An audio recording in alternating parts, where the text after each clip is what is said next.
Here's a direct line from the heart of the Church's crisis.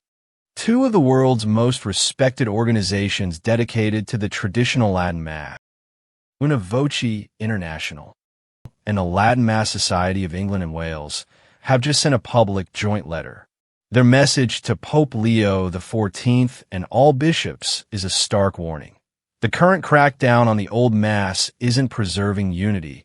It's actively fueling a dangerous division. The trigger? The Society of St. Pius X, SSPX, announcement that they will consecrate new bishops on July 1st without Vatican approval. For these traditional groups, this isn't just about the SSPX. It's about every single Catholic who feels caught in the middle, loyal to Rome, but heartbroken by the loss of the liturgy they love. Let's get personal.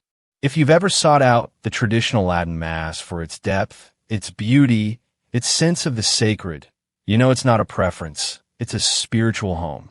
But since Pope Francis's 2021 motu proprio, Traditionis Custodes, that home has been put under lock and key in diocese after diocese. The letter from Voce and the Latin Mass Society states plainly what this feels like on the ground.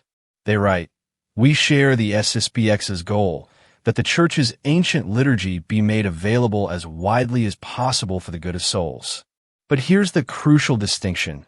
They do not agree with the SSPX's decision to act outside canon law. However, and this is the critical insight, they issue this grave warning. When a lawful path to this liturgy is blocked, the SSPX's argument of a state of emergency starts to make heartbreaking sense. They put it bluntly. This creates an environment in which the SSPX argument gains sympathy. Think about that. This is no longer a theoretical debate. Look at Charlotte, North Carolina.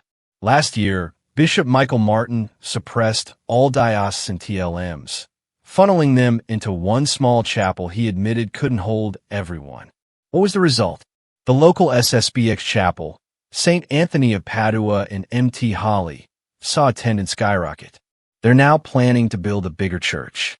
This is the pastoral reality the letter talks about. Restrictions don't make the desire disappear. They just push the faithful to the margins. The letter appeals directly to history and authority, reminding Pope Leo of his predecessors. Pope St. John Paul II called the desire for the old missal a rightful aspiration.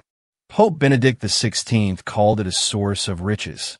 And heavyweights like Cardinal Raymond Burke and Bishop Athanasius Schneider have argued the Mass was never abrogated and that a pope cannot wield absolute power to erase it.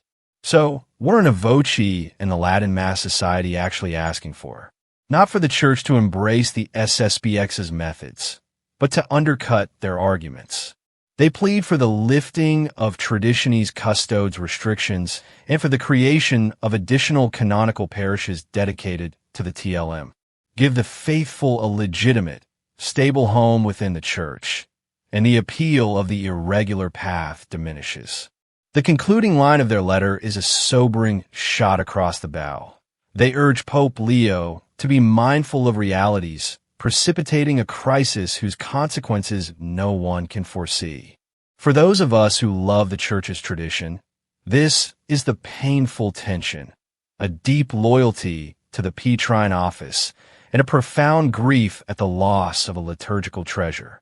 This letter is a courageous attempt to bridge that gap before it widens into a chasm.